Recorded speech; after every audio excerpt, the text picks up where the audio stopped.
Good morning, स्वागत है आपका फिट इंडिया के सुपर हिट बुलेटिन में। मैं हूं आपके साथ श्वेता श्रीवास्तव। नमस्कार, आपके साथ मैं हूं दीपिका यादव। तो एक बार फिर से हम हाजिर हैं लेकर आपका फेवरेट शो मॉर्निंग में। आपकी हर खबर से आपको अपडेट करने के लिए हर रोज हम लेकर आते हैं ये शो, ताकि देश दुनिया, आपके शहर, आपके राज्य, विदेशों की कोई भी खबर आपसे बिल्कुल मिस ना हो। अखबार पढ़ने की जरूरत पड़ेगी ही नहीं, क्योंकि इस बुलेटिन में हम आपको हर खबर बताएंगे, वो भी विस्तार के साथ और तेज रफ्तार के साथ। शुरू करते हैं फिट इंडिया का सुपर हिट बुलेटिन।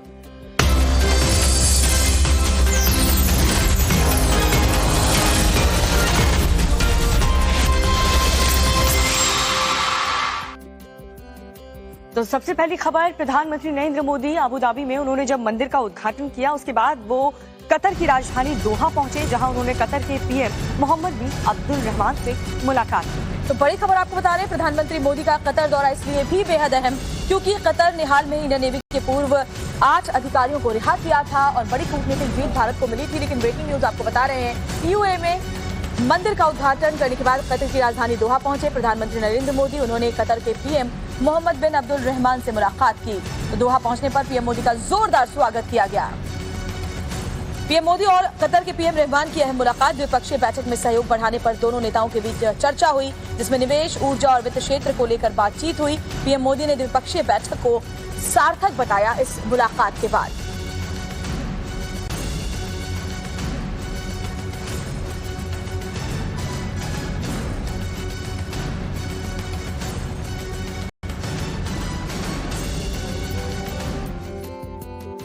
और इससे पहले अबू धाबी में हिंदुओं का इंतजार खत्म हुआ, जब पहले हिंदू मंदिर का उद्घाटन प्रधानमंत्री नरेंद्र मोदी ने वहां पर किया, स्वामी नारायण मंदिर का। जी हाँ, और इस मंदिर को लेकर के उद्घाटन के बाद प्रधानमंत्री नरेंद्र मोदी ने कहा कि ये जो भव्य मंदिर है, ये विश्व की एकता का प्रतीक है। मोदी ने पूरे मंदिर का जायजा लिया, अंदर बनी खूबसूरत नक्काशियों को देखा और सभी देवी देवताओं को नमन भी किया।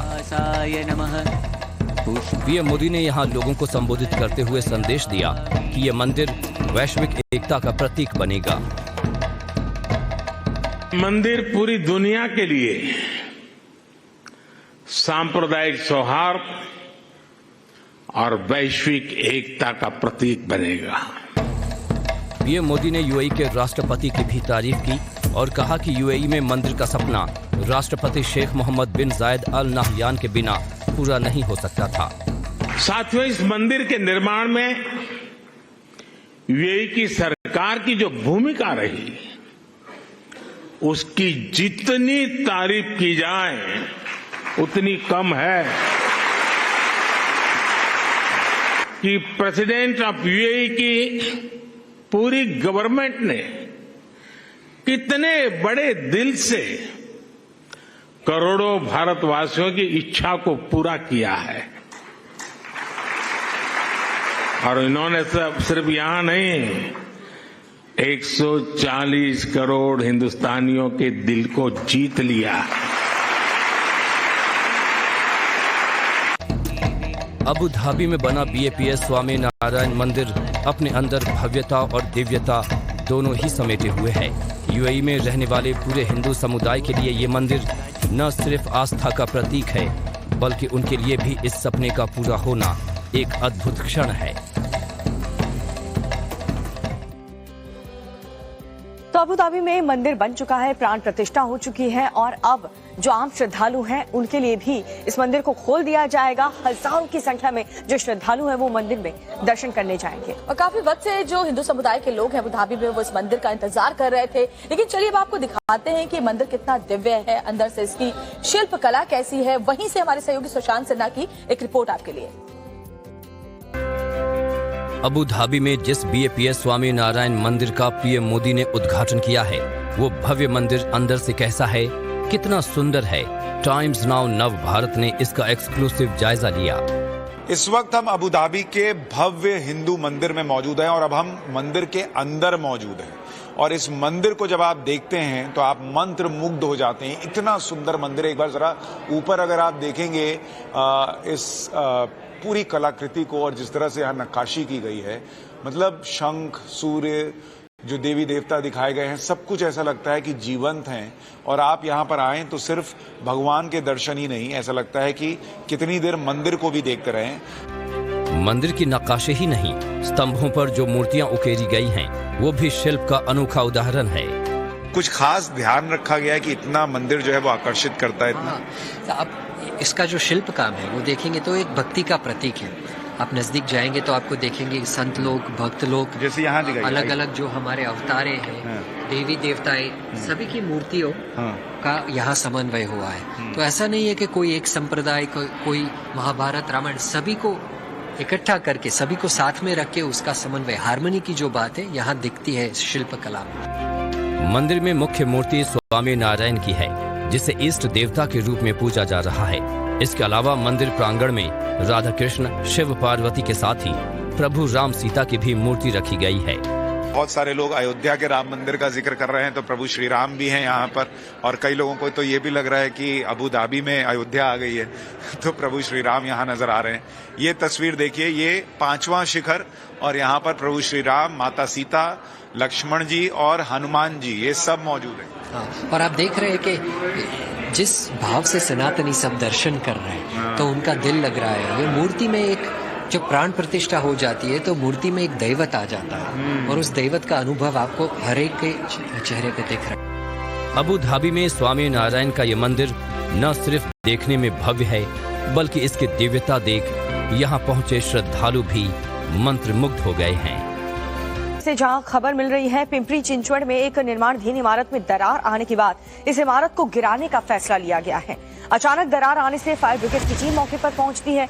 4 मंजिला इमारत को खाली करवा करके उसे जमींदोज कर दिया गया। तो बिल्डिंग गिराने से पहले आसपास मौजूद लोगों को वहां से हटाया गया। इसके बाद आपदा प्रबंधन विभाग और अग्निशमन विभाग ने प्लान बनाकर इस काम को अंजाम दिया। बिल्डिंग के गिरने के बाद आसमान में धूल का गुबार देखने को मिला। तो बड़ी खबर पुणे से, जहां पिंपरी चिंचवड़ में एक निर्माणाधीन इमारत में दरार आने के बाद उस इमारत को गिराने का फैसला किया गया, और जो तस्वीर सामने आई वो हैरान करने वाली है। आपको भी हम दिखा रहे हैं।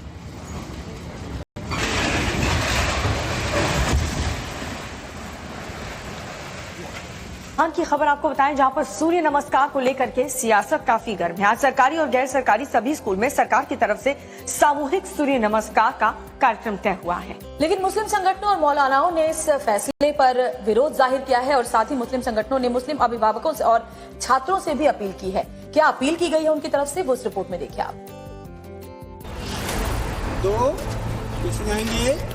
राजस्थान के सभी स्कूलों में आज सूर्य सप्तमी पर सामूहिक सूर्य नमस्कार कार्यक्रम होगा।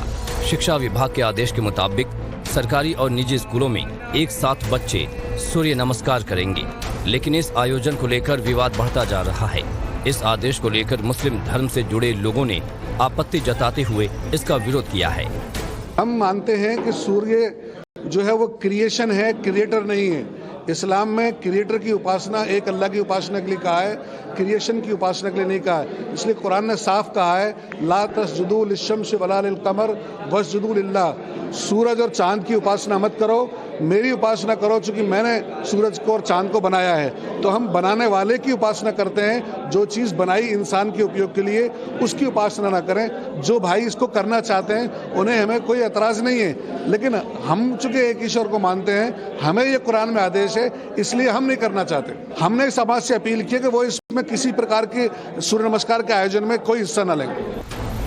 मुस्लिम संगठन की ओर से सूर्य नमस्कार को हिंदू धार्मिक क्रिया बताने पर शिक्षा मंत्री मदन दिलावर ने पलटवार किया है।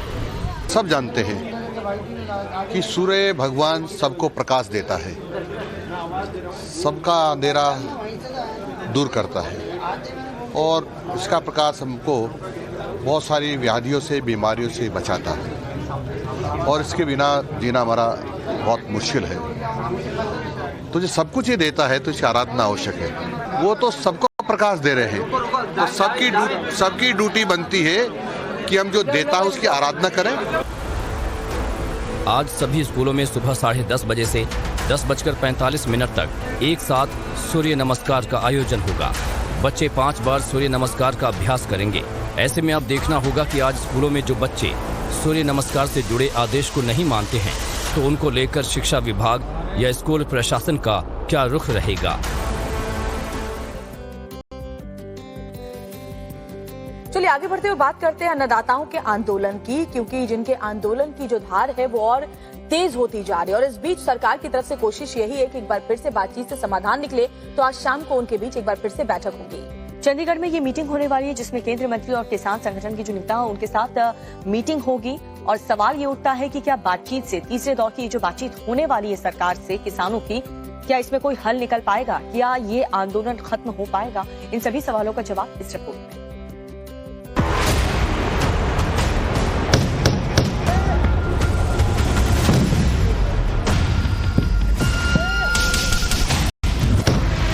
बॉर्डर अखाड़ा बन गया है और इस अखाड़े में उतर आए हैं अन्नदाता। देखिए कैसे सुरक्षा बल और किसानों के बीच ठनी हुई है। किसान संगठनों की ओर से बुलाए गए दिल्ली चलो मार्च का आज तीसरा दिन है। आज क्या क्या अहम होने वाला है ये हम आपको बताएंगे।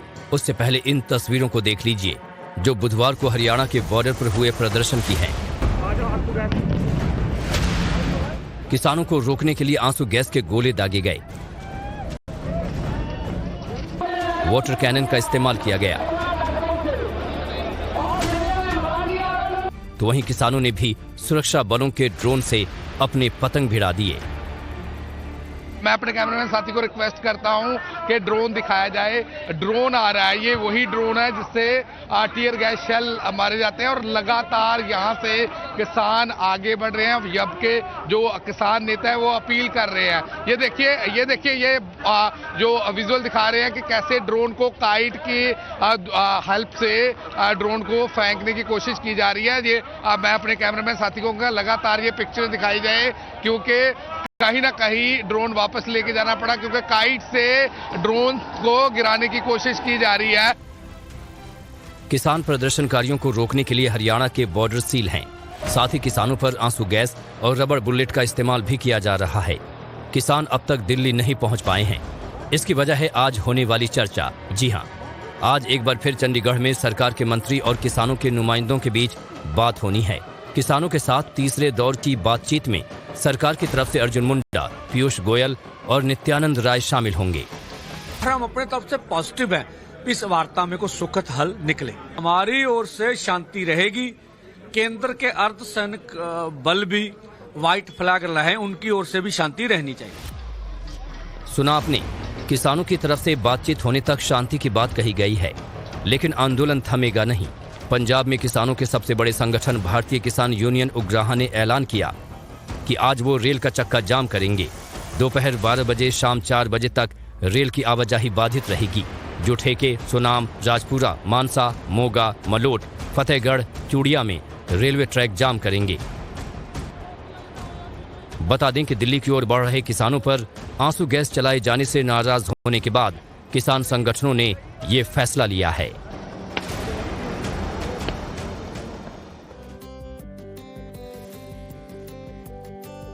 एक तरफ जो देश के किसान हैं, जो अन्नदाता हैं, वो आंदोलन कर रहे हैं, तो दूसरी तरफ इसी आंदोलन पर सियासत भी अब शुरू हो चुकी है। और वो भी क्यों ना, क्योंकि कुछ ही महीनों बाद चुनाव होने हैं, लोकसभा के चुनाव। और विपक्ष इस मामले को लेकर के सरकार पर हमलावर है। सरकार पर वादा खिलाफी का आरोप विपक्ष की तरफ से लगाया गया है और इस बीच सरकार की कोशिश यही है कि जल्दी बातचीत से इसका समाधान निकल जाए। एक तरफ किसान हैं और दूसरी तरफ है सरकार, और दोनों के बीच छिड़ी इस लड़ाई की वजह है एमएसपी यानी न्यूनतम समर्थन मूल्य पर कानूनी गारंटी, जिसका कांग्रेस भी समर्थन कर रही है। नरेंद्र मोदी जब के गुजरात के मुख्यमंत्री थे, वो लिखते हैं एमएसपी को कानूनी दर्जा देना चाहिए। किसान संगठनों को यही कहूंगा, किसी राजनीति से प्रेरित होकर नहीं, बल्कि किसान और किसान परिवारों की चिंता लगातार सरकार की है और करेगी। यही वजह है कि कांग्रेस केंद्र सरकार को घेर रही है। तो वहीं हरियाणा के गृह मंत्री अनिल विज किसानों के दिल्ली जाने की जिद पर सवाल उठा रहे हैं। तो जिनसे दिल्ली जाके बातचीत करनी है, वो सारे मंत्री और अधिकारी जब चंडीगढ़ आ गए तो आपने बात नहीं की। इसका मतलब आपका मकसद कुछ और है। पुलिस की तरफ से किसानों के खिलाफ हो रही कड़ी कार्रवाई पर सवाल उठाए जा रहे हैं, लेकिन पिछली बार दिल्ली पहुंचकर किसानों ने कानून व्यवस्था की जिस तरह से धज्जियां उड़ाई थी, उसकी वजह से स्थिति को नियंत्रण में रखना भी जरूरी हो गया है। उस एग्जाम की जिसके लिए छात्र जो है तैयारी करते हैं और अपनी जिंदगी की आगे की नींव रखते हैं। हम बात कर रहे हैं सीबीएसई एग्जाम की। हालांकि सीबीएसई के एग्जाम उस वक्त शुरू हो रहे हैं जब किसानों का आंदोलन चल रहा है। ऐसे में दिल्ली एनसीआर के कई इलाकों में जाम की स्थिति रह सकती है और सीबीएसई ने इसी के लिए छात्रों के लिए खास एडवाइजरी भी जारी की है। क्या है वो एडवाइजरी, देखिए रिपोर्ट में। छात्रों के लिए ये बड़ी शुरुआत है। देश भर में आज से सीबीएसई बोर्ड परीक्षा की शुरुआत होने जा रही है। किसानों का आंदोलन चल रहा है, कई जगहों पर बैरिकेडिंग की गई है, जिसकी वजह से दिल्ली में जाम की आशंका है। यही वजह है कि सीबीएसई ने एडवाइजरी जारी की है, जिसके मुताबिक परीक्षा सुबह 10:30 बजे शुरू होगी। सभी उम्मीदवारों को 10 बजे तक एग्जाम सेंटर पर पहुंचना होगा। जो 10 बजे तक परीक्षा सेंटर पर नहीं पहुंचेंगे, उन्हें परीक्षा देने की अनुमति नहीं मिलेगी। परीक्षार्थियों को अपने एडमिट कार्ड के साथ एग्जाम सेंटर पर पहुंचना जरूरी है। ये तो एडवाइजरी देश भर के छात्रों के लिए है, तो वहीं दिल्ली में जाम को लेकर यहाँ के छात्रों को अलग से भी कुछ सलाह दिए गए हैं। मसलन दिल्ली में रहने वाले परीक्षार्थियों को घर से जल्दी निकलना होगा। समय पर परीक्षा केंद्रों तक पहुंचने के लिए मेट्रो सेवाओं का उपयोग कर सकते हैं। बता दें कि इस बार पूरे देश में तकरीबन 39 लाख स्टूडेंट्स सीबीएसई की परीक्षा में बैठेंगे, जिसमें से दिल्ली के करीब 5,80,192 स्टूडेंट्स भी शामिल हैं। इसके लिए पूरी दिल्ली में करीब 877 परीक्षा केंद्रों पर एग्जाम्स होने हैं। तो जाइए अपने सुनहरे भविष्य के लिए बेखौफ होकर परीक्षा दीजिए। टाइम्स नाउ नव भारत की तरफ से इस साल बोर्ड की परीक्षा देने वाले सभी छात्रों को विशेष शुभकामनाएं। जहां हादसा हुआ और 4 लोगों की मौत हो गई है इस दर्दनाक हादसे में। ये बड़ी खबर आपको बता रहे हैं। हादसे पर सीएम योगी आदित्यनाथ ने संज्ञान लिया। एडीजी की अध्यक्षता में गठित कमेटी इस पूरे मामले की जांच करने वाली है। मृतक के परिवार वालों को सरकार की तरफ से 5 लाख रुपए की आर्थिक मदद भी दी जाएगी। वहीं घायलों को 50-50 हजार रुपए मुआवजे का ऐलान किया गया है। बुंदेलखंड गौरव महोत्सव में हादसे का ये पूरा मामला है, जिसमें अब मृतकों की जो तादाद है 4 हो चुकी है और ऐसे में सीएम योगी ने इसका संज्ञान लिया है। कमेटी भी गठित करने की बात कही गई है। एडीजी की अध्यक्षता में ये जो कमेटी बनाई जाएगी वो इस पूरे हादसे की जांच करेगी।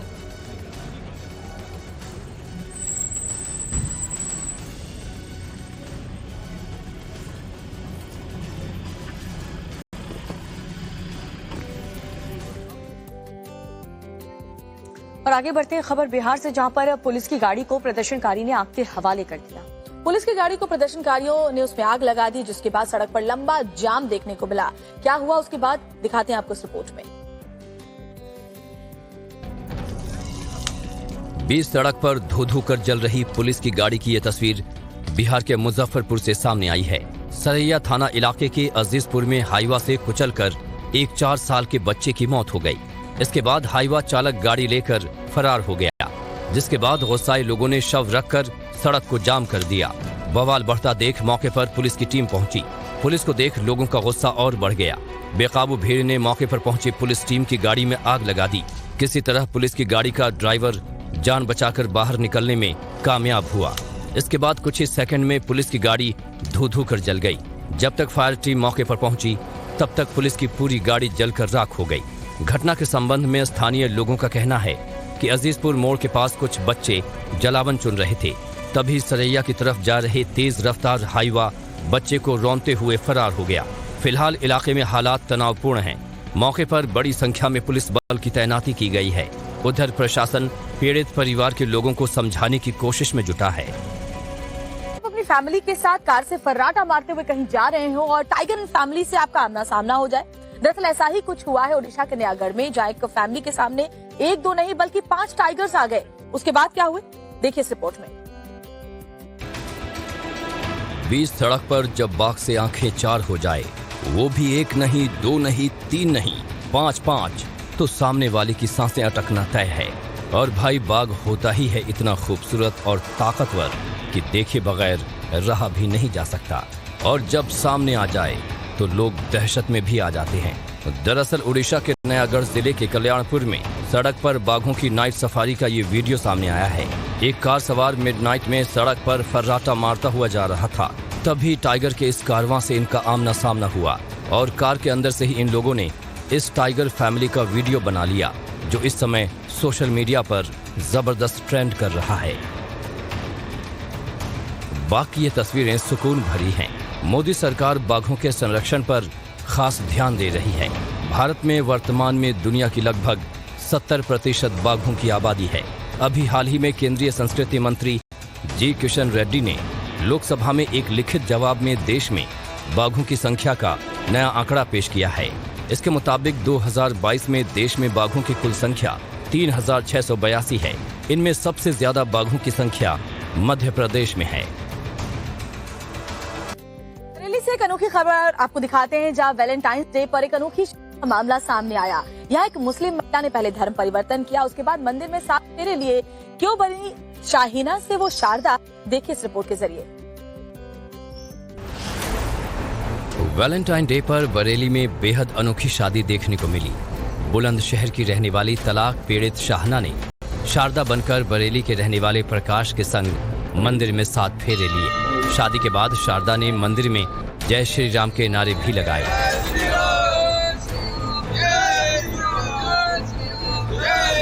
किसी का जोर दबाव तो नहीं है इस शादी में? नहीं। आप अपनी मर्जी से कर रहे हैं? जी, मैं अपनी मर्जी से शादी कर रही हूँ। आपने सनातन धर्म में वापसी की है? हाँ। अच्छा, अब आपका क्या नाम है? शारदा। शारदा जी, ये आपने इच्छा अनुसार किया है? हाँ जी, इच्छा अनुसार किया है। दोनों लोग बालिग हैं? हाँ जी। शाहना से शारदा बनी महिला का कहना है कि पहले पति से तलाक हो चुका है। पहले पति ने तलाक देकर उसे घर से निकाल दिया था। इसके बाद वो जिल्लत की जिंदगी जी रही थी। 2 साल पहले प्रकाश से उसकी मुलाकात हुई, फिर नजदीकियां बढ़ीं। अपने प्यार को पाने के लिए उसने धर्म परिवर्तन किया और उसके बाद सनातन धर्म अपनाकर प्रेमी के संग 7 फेरे लिए। शारदा ने भी साफ किया कि अपनी मर्जी के बगैर किसी दबाव के वो सनातन धर्म अपनाकर प्रकाश से शादी की है। शादी की ये तस्वीरें सोशल मीडिया पर भी जबरदस्त वायरल हैं।